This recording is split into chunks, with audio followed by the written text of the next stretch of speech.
Assalamualaikum warahmatullahi wabarakatuh. Hai teman-teman semuanya. Perkenalkan, nama saya Nadira Zulkarnaini dari semester 7 Program Studi Ekonomi Syariah Stay Adisala Sumatera Barat.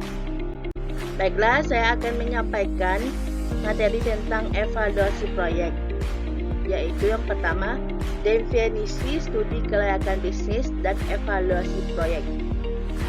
Studi kelayakan proyek adalah suatu kajian atau analisis tentang dapat tidaknya suatu proyek atau usaha dilaksanakan dengan berhasil. Dengan kata lain, adanya bermacam-macam peluang dan kesempatan yang ada dalam kegiatan usaha telah menuntut perlu adanya penilaian apakah suatu usaha dapat memberikan manfaat bila diusahakan. Studi kelayakan sering disebut dengan feasibility study, merupakan bahan pertimbangan dalam mengambil keputusan apakah menerima atau menolak suatu proyek atau usaha yang direncanakan. Layak atau feasible adalah kemungkinan suatu usaha akan memberikan manfaat baik financial benefit maupun social benefit. Layaknya suatu kegiatan usaha secara sosial tidak selalu menggambarkan kelayakan secara finansial. Hal tersebut tergantung dari segi penilaian yang dilakukan. Di samping adanya manfaat yang dirasakan, maka suatu usaha tidak akan lepas dari pengorbanan atau kos. Oleh karena itu, dalam penilaian kelayakan pun juga dipertimbangkan cost and benefit analysis, baik yang menyangkut social cost maupun social benefit. Pada umumnya, proyek atau usaha yang dinilai secara social benefit adalah proyek yang bersifat makro, yang akan memberikan dampak positif terhadap perekonomian masyarakat. Proyek atau usaha yang dinilai dari segi financial benefit umumnya adalah kegiatan yang dilaksanakan oleh pengusaha sebagai individu atas modal saham yang ditanamkan pada usaha tersebut, seperti pembukaan perkebunan, pendirian usaha peternakan, dan sebagainya. Maka, kegiatan usaha proyek yang lebih mengutamakan penilaian social benefit sering disebut dengan analisis evaluasi proyek. Dalam kegiatan usaha dengan pendekatan financial benefit disebut dengan analisis kelayakan usaha. Namun demikian, pada era di mana adanya keseimbangan lingkungan dan pembangunan berkelanjutan, maka baik usaha mikro maupun makro dapat memberikan dan menimbulkan baik social benefit maupun social cost. Oleh karena itu, cakupan yang sering juga dilakukan adalah studi kelayakan dan evaluasi proyek. Yang kedua, perencanaan investasi proyek. Banyak negara yang melakukan kebijakan yang bertujuan untuk meningkatkan investasi.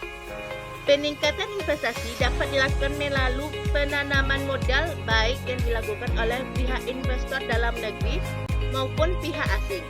Hal tersebut dilakukan tidak lain adalah untuk mendorong kegiatan ekonomi suatu negara.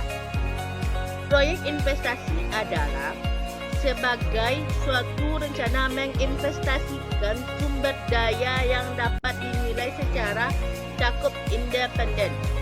Proyek pada dasarnya adalah suatu usaha dengan pendekatan investasi dapat merupakan proyek yang besar ataupun yang kecil dengan karakteristik pengeluaran modal saat ini untuk mendapatkan hasil atau manfaat baik uang maupun sosial di masa yang akan datang.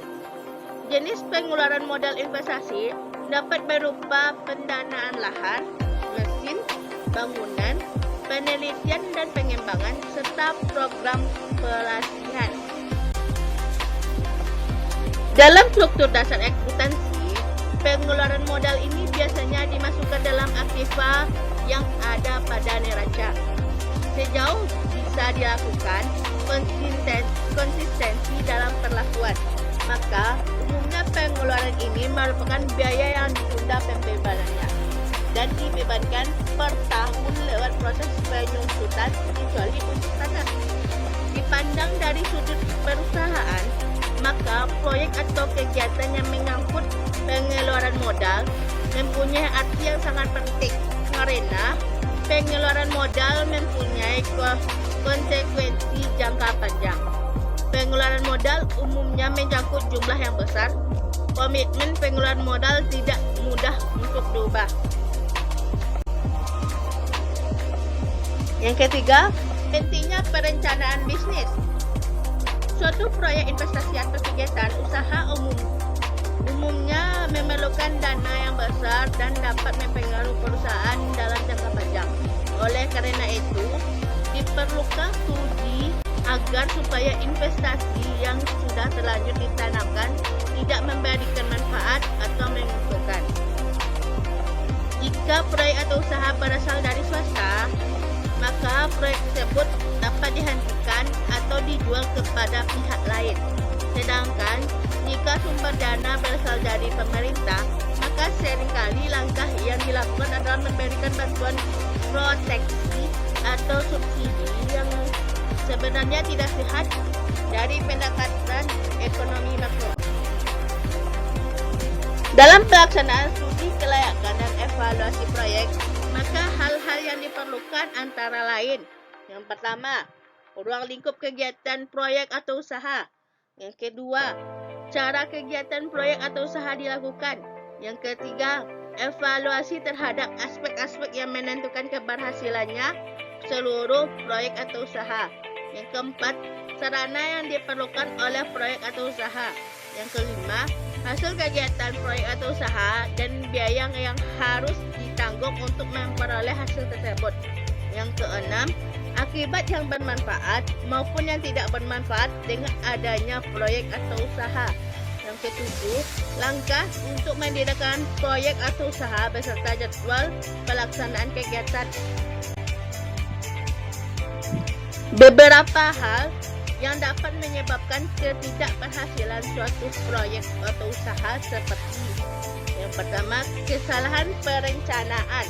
Yang kedua, kesalahan dalam penaksiran pasar.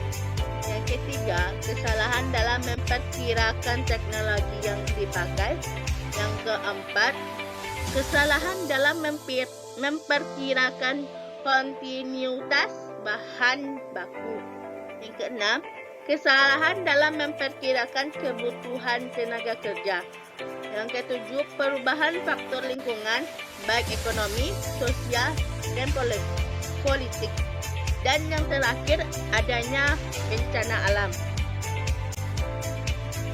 Referensi dari materi ini yaitu dari Titik Ekowati tentang studi kelayakan dan evaluasi proyek tahun 2016. Semoga materi yang saya sampaikan bermanfaat bagi kalian semuanya. Kalau ada yang salah, mohon dimaafkan. Terima kasih. Assalamualaikum warahmatullahi wabarakatuh.